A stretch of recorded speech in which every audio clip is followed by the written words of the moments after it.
Assalamualaikum warahmatullahi wabarakatuh. Perkenalkan, nama saya Muhammad Jamil Al-Fatan dengan NIM 238060062 dari kelas A1 PGSD Unisita semester 5. Saya di sini akan melakukan review buku atau e-book dari yang disusun oleh Bu Eni Variatul Fahyuni selaku dosen dari Unisita, yang berjudul Buku Ajar Bimbingan dan Konseling Islam di Sekolah, yang mana matkul untuk tugas matkul bimbingan dan layanan konseling di sekolah dasar. Bismillahirrahmanirrahim. Yang pertama yaitu 1, mengenai konsep dasar bimbingan dan konseling. Bila ditinjau dari segi sejarah perkembangan ilmu bimbingan dan konseling di sekolah, maka sebenarnya istilah bimbingan dan konseling itu pada awalnya dikenal dengan istilah bimbingan dan penyuluhan. Merupakan terjemahan dari istilah guidance and counseling. Akan tapi dalam perkembangan bahasa Indonesia selanjutnya pada tahun 70 sebagai awal dari masa perkembangan bimbingan dan konseling atau Orde Baru. Konseling itu mempunyai konotasi psikologikal konseling dan mempunyai konotasi dan banyak pula dipakai dalam bidang-bidang lain, seperti penyuluhan pertanian, penyuluhan KB, penyuluhan gizi, penyuluhan hukum, penyuluhan agama dan lain sebagainya. Ini diartikan sebagai memberi penerangan atau informasi, bahkan kadang-kadang hanya dalam bentuk ceramah atau pemutaran pembicaraan. Secara etimologis itu kata bimbingan merupakan terjemahan dari kata guidance, berasal dari kata kerja to guide, yang punya arti menunjukkan atau membimbing, menuntun, membantu. Dengan istilahnya maka secara umum bimbingan itu dapat kita artikan sebagai suatu bantuan atau tuntunan. Namun demikian tidak berarti semua bentuk bantuan dan tuntunan itu adalah bimbingan. Menurut Crow tahun 1960 itu bimbingan diartikan sebagai assistance atau assistant made available by personality qualified and elegantly trained man or woman to an individual of any age to help him manage his own life activities, develop his point of view, make his own decision, and carry his own boundary. Bantuan yang diberikan oleh seseorang baik pria atau wanita yang memiliki pribadi yang baik dan berpendidikan, yang memadai kepada seorang individu dan setiap usia dalam pengembangan kehidupannya. Pertama, bimbingan itu yaitu suatu proses yang berkesinambungan, sehingga bantuan itu secara sistematis, berencana atau terus-menerus dan terarah pada tujuan tertentu. Demikian kegiatan bimbingan itu bukanlah kegiatan yang dilakukan secara kebetulan saja, atau kegiatan yang asal-asalan. Bimbingan yang kedua yaitu bimbingan merupakan proses untuk membantu individu. Dengan menggunakan kata membantu, berarti dalam kegiatan bimbingan tidak terdapat adanya unsur paksaan. Dalam kegiatan bimbingan tidak memaksa individu untuk menuju ke suatu tujuan yang ditetapkan oleh pembimbing. Melainkan pembimbing itu membantu mengarahkan klien atau yang dibimbing itu ke arah sesuatu yang lebih baik lagi. Sama-sama melakukan proses perkembangan diri untuk klien tersebut.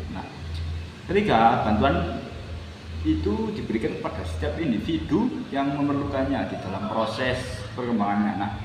Hal ini mengandung arti bahwa bimbingan itu memberikan bantuan kepada setiap individu, baik itu anak-anak, remaja, dewasa, maupun orang tua. Yaitu selain itu ada pula anggapan keliru, ada yang juga mengatakan bahwa bimbingan itu hanya diberikan kepada anak-anak dan pemuda saja. Sedangkan orang dewasa itu tidak memerlukan bimbingan sama sekali. Pada hakikatnya orang dewasa itu pun juga banyak yang menghadapi masalah sehari-harinya atau masalah kehidupannya, misalnya seperti mengurus anak-anak ini bagaimana, atau ada masalah yang lain, masalah kerjaan, masalah sosial, masalah perkembangannya. Nah, tetapi kenyataannya anak-anak dan pemuda itu sedang menghadapi perkembangan fisik dan psikis yang pesat, sehingga mereka itu juga mengalami berbagai macam permasalahan dalam kehidupannya. Keempat, yaitu bahwa bentuk yang diberikan melalui pelayanan bimbingan ini bertujuan agar individu dapat mengembangkan dirinya secara optimal sesuai dengan potensi yang dimiliki individu tersebut. Demikian bimbingan itu berusaha membantu agar individu tersebut memahami dirinya, menerima dirinya, mengarahkan dirinya, dan mewujudkan sesuai dengan potensi yang dimilikinya. Kelima, yang menjadi sasaran bimbingan adalah agar individu itu dapat mencapai kemandirian yang yakni tercapainya perkembangan yang optimal dan dapat menyesuaikan dirinya dengan lingkungannya. Nah, dengan tercapainya kemandirian ini melalui perkembangan yang optimal itu diharapkan individu itu dapat berguna baik bagi dirinya, keluarganya, temannya, dan juga untuk perkembangan di masa depannya. Keenam, untuk mencapai tujuan bimbingan itu sebagaimana dikemukakan di atas. Nah, digunakan menggunakan pribadi atau dengan kelompok, memanfaatkan media teknik atau dengan media bimbingan. Nah, karena itu kegiatan bimbingan itu selalu berorientasi pada pandangan bahwa individu merupakan pribadi yang unik. Nah, tentu saja segala ciri dan karakteristiknya itu berbeda-beda setiap individu. Nah, pemberian bantuan dalam rangka kegiatan bimbingan selalu bertitik tolak pada keunikan pribadi setiap individual tersebut. Nah, yang ketujuh yaitu layanan bimbingan itu menggunakan berbagai macam media dan teknik tersebut dilaksanakan dalam suasana asuhan. Justru itu pembimbing diharapkan dapat menciptakan suasana asuhan yang biasanya dalam budaya Indonesia itu dikenal dengan istilah tuturi handayani ing madya mangunkarso ing ngarso sumtulodo. Nah, dengan demikian seluruh layanan bimbingan itu diwarnai oleh suasana yang akrab, saling menghormati, saling mempercayai, dan juga tanpa pamrih dan tanpa harus ikhlas, begitu.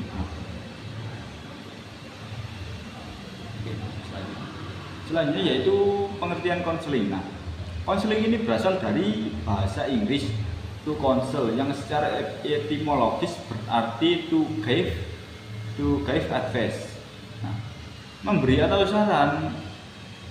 saran atau nasihat. Nah, di samping itu bimbingan selalu dirangkaikan dengan istilah konseling. Nah, ini disebabkan karena bimbingan dan konseling itu merupakan suatu kegiatan yang integral. Konseling merupakan salah satu teknik dalam pelayanan bimbingan diantaranya. Namun konseling sebagaimana dikatakan oleh Schmuller adalah the heart of guidance program. Selanjutnya dikatakan pula oleh Ruth Strang bahwa guidance is greater. Counseling is a most important tool of guidance. Bimbingan itu lebih luas. Konseling merupakan alat yang paling penting dari usaha pelayanan bimbingannya.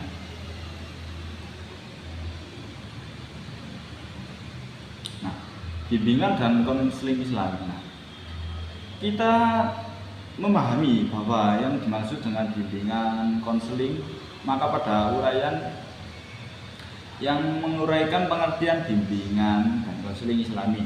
Namun untuk mendapatkan pengertian yang jelas tentang apa yang dimaksud dengan bimbingan dan konseling secara Islami, itu siapakah yang menjadi kliennya dari bimbingan tersebut. Nah, siapa juga konselor dari bimbingan dan konseling tersebut.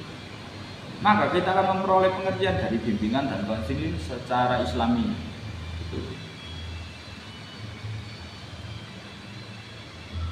Untuk mendapatkan jawaban apa tujuan bimbingan dan konseling Islami, terlebih dahulu kita akan membahas tentang hakikat manusia itu. diciptakan. Sebagaimana telah diketahui bahwa Islam itu memandang bahwa hakikatnya manusia itu adalah makhluk Allah yang diciptakannya sebagai khalifah di muka bumi untuk mengabdi kepadanya. Sebagaimana yang dijelaskan dalam firman Allah Subhanahu wa taala, "Wa ma khalaqtul jinna wal insa illa liya'budun." Nah, artinya itu aku tidak menciptakan jin dan manusia melainkan agar mereka beribadah kepadaku. Surat Az-Zariyat ayat 51.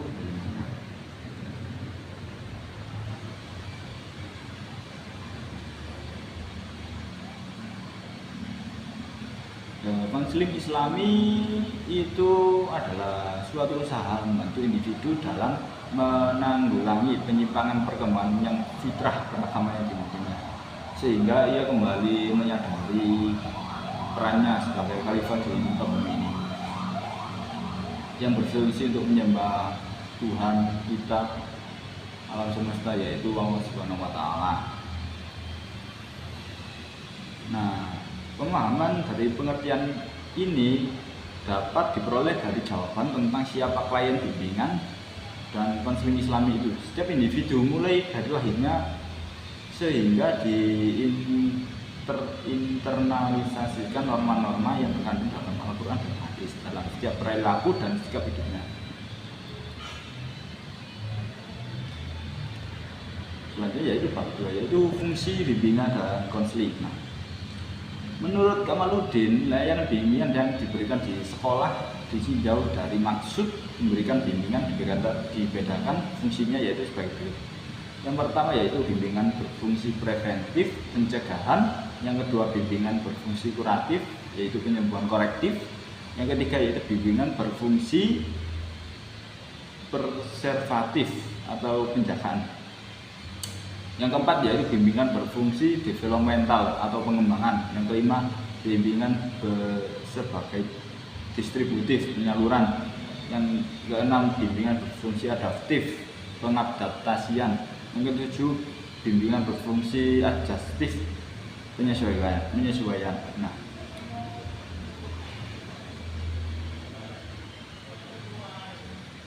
strategi yang mereka gunakan terlebih-lebih guru hendaknya betul-betul disesuaikan dengan kebutuhan dan minat siswa agar siswa itu merasa kerasan, aman, nyaman, puas, dan kegiatan bimbingan itu memiliki fungsi untuk dari data yang tersimpan di bagian bimbingan. Informasi ini diharapkan guru itu dapat menyesuaikan diri dengan kebiasaan belajar siswa. Jadi fungsinya bimbingan ini akhirnya mengarahkan kepada kepentingan siswanya itu sendiri. Layanan-layanan bimbingan konseling di sekolah itu merupakan bantuan yang diberikan kepada siswa dalam upaya menemukan pribadi, mengenal lingkungan, dan merencanakan masa depan siswa yang bersangkutan. Nah, layanan bimbingan dan konseling bertujuan agar para siswa dapat mewujudkan diri sebagai pribadi yang mandiri, bertanggung jawab untuk masa depannya, siswa yang kreatif dan bekerja produktif. Ada juga layanan pengumpulan data. Ini merupakan bimbingan yang diberikan kepada siswa dengan jalan mengumpulkan berbagai informasi, keterangan mengenai dirinya maupun mengenai lingkungannya. Tujuan dari layanan ini adalah untuk lebih mengenal dan memahami keadaan siswa secara menyeluruh. Nah, dalam artian layanan ini memiliki peran yang sangat penting karena siswa itu sangat detail. Kita akan dapat menentukan langkah dalam memberikan bantuannya. Data yang perlu dikumpulkan dari siswa meliputi juga aspek jasmani, kejiwaannya, perkembangan akademisnya, sosialnya, kepercayaan, dan sebagainya. Aspek jasmani ini misalnya dalam keadaan sehat, daya tubuh yang dimiliki, stamina yang naik turun, yang tidak stabil, juga motorik dan sebagainya. Untuk yang kejiwaan itu misalnya bakat, minat, kecerdasan intelektual, nah, cita-cita, hobi, perhatian, ingatan, dan lain-lain. Nah, kalau yang kedua kedudukan dalam kelompok itu memiliki peran dalam kelompok. Nah, seperti di aspek akademis, misalnya kemajuan prestasi, kejuaraan yang pernah dicapainya, informasi yang dikumpulkan mengenai lingkungannya, meliputi keadaan orang tuanya, nah, sosial, ekonomi orang tua, fasilitas belajar di rumah, kultur, lingkungan masyarakat di mana ia tinggal. Informasi ini semakin banyak terkumpul, semakin baik, karena kita yang akan lebih banyak mengenal individu siswa, lebih mudah mengetahui masalahnya serta kebutuhannya, sehingga lebih mudah untuk kita dalam membantu siswa dalam menghadapi masalah-masalahnya atau mencarikan solusi untuk setiap masalah siswa tersebut. Ada pun cara yang dapat dicapai untuk mengumpulkan data ini, yaitu ada dua teknik. Yang pertama, teknik testing. Ini adalah cara untuk mengumpulkan data dengan menggunakan alat-alat tes, terutama tes yang sudah terstandar di Pakman. Misalnya tes kecerdasan, nah, tes bakat, tes minat, tes ingatan, tes kepribadian, dan tes sikap. Nah, aspek yang diungkap melalui teknik testing umumnya aspek psikologis. Beberapa alat tes kecerdasan, misalnya tes Binet, tes Binet-Simon, tes progresif, Martix, nah, oleh Raven, tes IQ secara kelompok, nah, tes Wechers, dan lain-lain. Nah, yang kedua yaitu teknik non-testing. Nah, ini adalah cara mengumpulkan data dengan alat-alat non-tes seperti observasi, interview, angket, kebiasaan belajar, nah, sosiometri. Nah, apabila informasi itu telah berkumpul, sebaliknya data tersebut dianalisis secara kelompok maupun secara individual. Nah, agar mudah digunakan pada saat-saat tertentu, maka data tersebut itu harus dicatat dalam buku pribadi maupun dalam map pribadi. Nah, yang berisi keterangan tentang siswa atau tentang masalah-masalah yang dihadapi oleh siswa.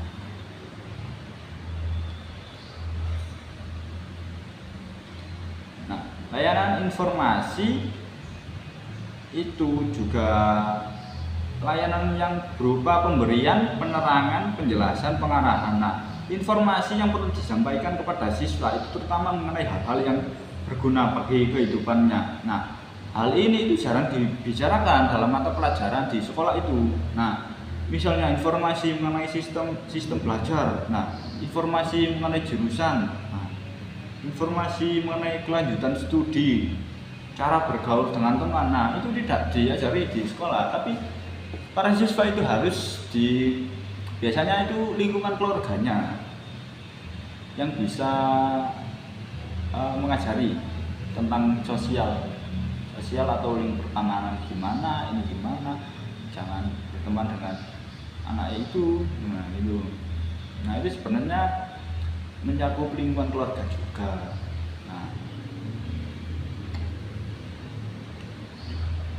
Nah, layanan konseling kelompok dan individu. Nah, layanan konseling itu hubungan timbal balik antara siswa dengan si pembimbing, sehingga layanan ini diperlukan suatu kerjasama antara keduanya. Nah, keahlian, keterampilan yang memadai serta teknik yang tepat agar pihak klien atau siswa itu dapat dengan mudah terbuka mengemukakan masalah-masalahnya tanpa ada perasaan ragu, was-was. Nah, gitu. Layanan ini diperlukan hubungan yang baik serta sikap menerima dari pihak konselor dan klien. Layanan profesional sehingga memberi pelayanan haruslah benar-benar orang-orang yang memiliki pengetahuan yang cukup, keterampilan yang bagus, serta pengalaman yang cukup juga. Itu juga sangat penting. Nah, untuk pembimbing, layanan konseling itu juga bukan untuk pemberian nasihat saja. Nah, melainkan lebih dari itu, klien harus berusaha menemukan jalan pemecahnya. Inilah tugas utama dalam program bimbingan itu. Nah, mengkonseling klien yang bermasalah karirnya, seperti dan lain-lain. Nah, dalam mengkonseling klien atau siswa itu ada teori untuk melakukannya. Masing-masing teori itu memberikan keterampilan tertentu untuk klien sesuai dengan masalah yang sedang dialami. Nah, terdapat beberapa pendekatan dalam proses konseling, misalnya trade and factor, rasional emotif, terapi behavioral, psikoanalisis, individual psikologi, analisis transaksional, client centered, gestalt, dan lain-lain. Pendekatan ini itu dipilih untuk seseorang konselor sesuai dengan kondisi klien untuk mempraktikkan teori ke dalam konseling. Nah, perlu untuk mempelajari teori konseling ini secara khusus, supaya dapat diterapkan di sekolah dasar. Yang paling sederhana itu adalah teori rasional emotif terapi. Anda akan menemukannya pada bab yang selanjutnya.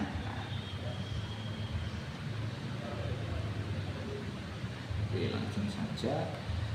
Tujuan bimbingan dan konseling sebagaimana telah dijelaskan pada uraian yang sebelumnya, bahwa bimbingan dan konseling itu menepati bidang pelayanan pribadi dalam keseluruhan proses dan kegiatan pendidikan.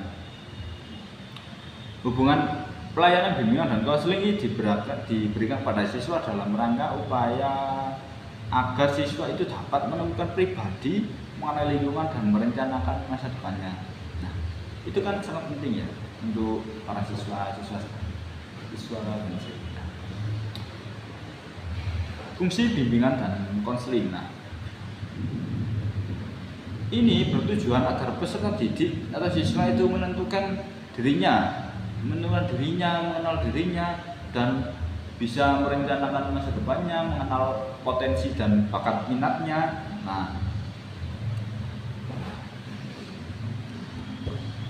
ini secara optimal itu biasanya siswa itu bisa menjadi pribadi, bisa menemukan jati dirinya. Nah, oleh karena itu pelayanan bimbingan dan konseling ini ada juga fungsi yang hendak dipenuhi melalui kegiatan bimbingan dan konseling. Nah, bab 3 yaitu peranan bimbingan dan konseling dalam pernikahan. Nah, faktor-faktor yang melatar belakangi perlunya pelayanan bimbingan dan konseling di sekolah atau lembaga pendidikan. Nah, tampaknya kehadiran pelayanan bimbingan dan konseling itu tidak hanya merupakan keharusan, tetapi juga menentukan suatu lembaga dan tenaga profesional dalam pengelolaannya. Nah, kedudukan bimbingan dan konseling dalam pendidikan. Nah, yang seperti yang kita ketahui dalam kegiatan pendidikan di sekolah atau lembaga pendidikan formal, umumnya itu sekurang-kurangnya ada 3 ruang lingkup 3 pendidikan, yaitu yang pertama yaitu bidang instruksional dan kurikulum. Nah, bidang ini itu mempunyai tanggung jawab dalam kegiatan pengajaran yang bertujuan untuk memberikan bekal pengetahuan, keterampilan, dan sikap kepada peserta didik. Pada umumnya bidang ini merupakan pusat kegiatan pendidikan dan merupakan tanggung jawab utama staf pengajaran atau yang staf di sekolah itu. Selanjutnya yang kedua yaitu bidang administrasi dan kepemimpinan. Bidang ini menyangkut masalah-masalah administrasi dan kepemimpinan, yaitu masalah yang berhubungan dengan cara melakukan kegiatan secara efisien. Di dalam bidang ini itu terletak tanggung jawab dan mencakup kegiatan seperti perencanaan, organisasi, pembiayaan, pembagian tugas staf, dan pengawasan supervisi. Nah, umumnya bidang ini itu merupakan tanggung jawab pimpinan dan para petugas lainnya. Yang terakhir yaitu bidang pembinaan pribadi. Nah, bidang ini itu mempunyai tanggung jawab untuk memberikan pelayanan agar para peserta didik itu memperoleh kesejahteraan yang hakiki atau yang hakiki secara hakikat. Nah, sehingga mereka itu dapat mencapai tujuan yang diharapkan. Nah, bidang ini itu terasa penting sekali sebab proses belajar hanya akan berhasil dengan baik apabila para peserta didik berada dalam keadaan sejahtera, sehat walafiat, dan di dalam suasana perkembangan tahap perkembangan tersebut itu bisa dilakukan secara optimal. Nah, kegiatan pendidikan yang baik dan ideal itu hendaknya mencakup ketiga bidang tersebut. Nah, sekolah atau lembaga yang hanya menjalankan program kegiatan instruksional pengajaran dan administrasi saja tanpa memperhatikan kegiatan bidang pembinaan pribadi peserta didik itu mungkin hanya akan menghasilkan individu yang pintar dan cakap serta bercita-cita tinggi. Nah, tetapi mereka kurang mampu dalam memahami potensinya yang dimilikinya, serta itu juga akan peserta didik itu tidak akan dapat memahami bakatnya. Nah, dia akan secara kebingungan mengenali bakatnya, entah apa bakatku seperti ini. Nah, itu mengakibatkan nanti peserta didik itu akan pusing gimana, apa bakatku ini sebenarnya, apakah aku ingin menjadi wartawan supaya bisa menulis wartawan, nah apakah aku ingin menjadi tentara, bercita-cita menjadi polisi, nah atau ingin menjadi dokter tapi tidak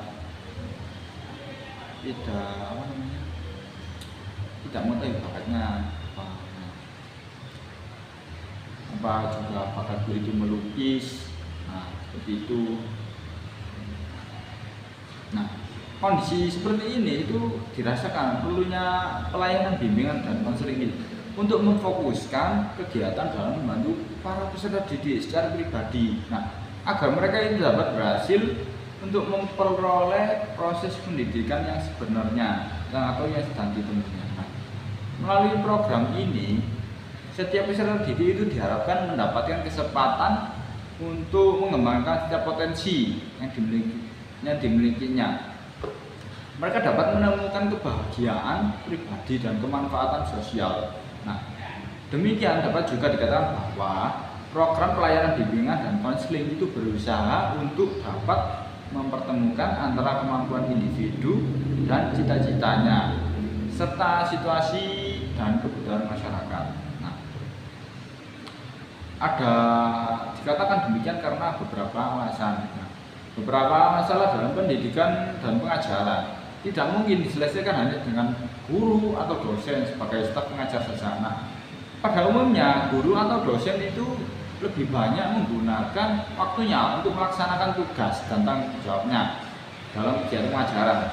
Nah, misalnya pengumpulan data tentang peserta didik, nah penyelesaian masalah pribadi atau sosial dan lain sebagainya. Nah, yang kedua, pekerjaan menyelesaikan masalah pribadi dan sosial kadang-kadang kita memerlukan keahlian tersendiri. Nah, penanganan masalah ini akan sangat sulit dilaksanakan oleh staf pengajar yang telah dibebani tugas dalam bidang tersebut. Selanjutnya yaitu dalam situasi tertentu itu kadang-kadang terjadi konflik dalam peserta didik antara peserta didik atau dengan guru atau dosen. Nah, dalam situasi tersebut itu sangat sulit bagi guru atau dosen untuk menyelesaikannya sendiri. Nah, kita perlu adanya pihak ketiga untuk membantu penyelesaian konflik tersebut kalau masalah tersebut itu tidak bisa diselesaikan dari kedua belah pihak tersebut. Nah, maka itu diperlukan oleh pihak ketiga untuk menyelesaikannya. Itu. Nah, seperti saya ya mahasiswa itu memiliki masalah dengan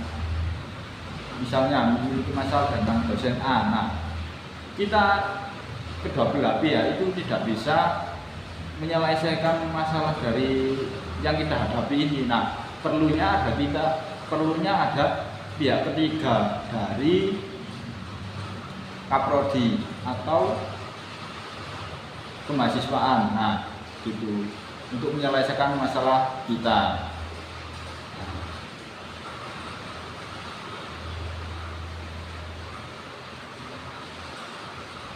Nah, pengembangan profesi itu upaya untuk terus-menerus kan meningkatkan profesionalitas atau keahlian pelaksana bimbingan terutama mahasiswa. Peningkatan keahlian ini dapat dilakukan melalui pelatihan, seminar, lokakarya, penataran maupun pendidikan lanjut. Nah, manajemen program itu melakukan pembenahan tata kelola program bimbingan konseling Islami berupa kejelasan pembagian tugas, sistem reward and punishment, promosi, jaminan, hari tua, kerjasama dengan unit atau institusi lain. Nah, bimbingan dan konseling yang berkedudukan sebagai bagian integral dari keseluruhan kegiatan pendidikan di sekolah, pelaksanaannya mempunyai beberapa pola atau pimpinan operasionalnya. Berikut ini ada pola-pola yang berhubungan dengan bimbingan konseling dengan aspek-aspek lain pendidikan. Nah, yang ditemukan oleh Dr. Tobari Musnamarna dalam bukunya dengan bimbingan dan lawan huruf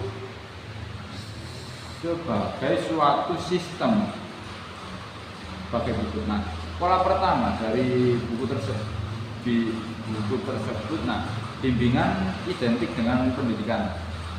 Guidance as identical with education. Nah, pola ini itu identik dengan pendidikan karena baik prinsip-prinsipnya maupun tujuan yang ingin dicapai oleh adalah sama, yakni mengantarkan individu peserta didik untuk mempertumbuhkan dan memperkembangkan dirinya secara optimal. Nah, perbedaan antara pendidikan dan bimbingan itu hanya terletak pada metode dan fokus perhatiannya.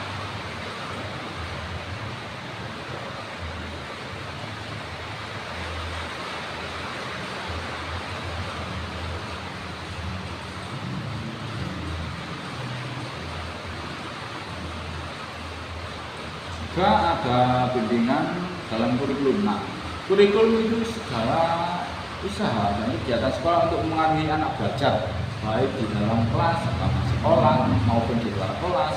Nah, dalam kurikulum yang termuat segala program pendidikan yang direncanakan oleh dilaksanakan di sekolah atau di luar sekolah, kurikulum merupakan alat untuk mencapai tujuan.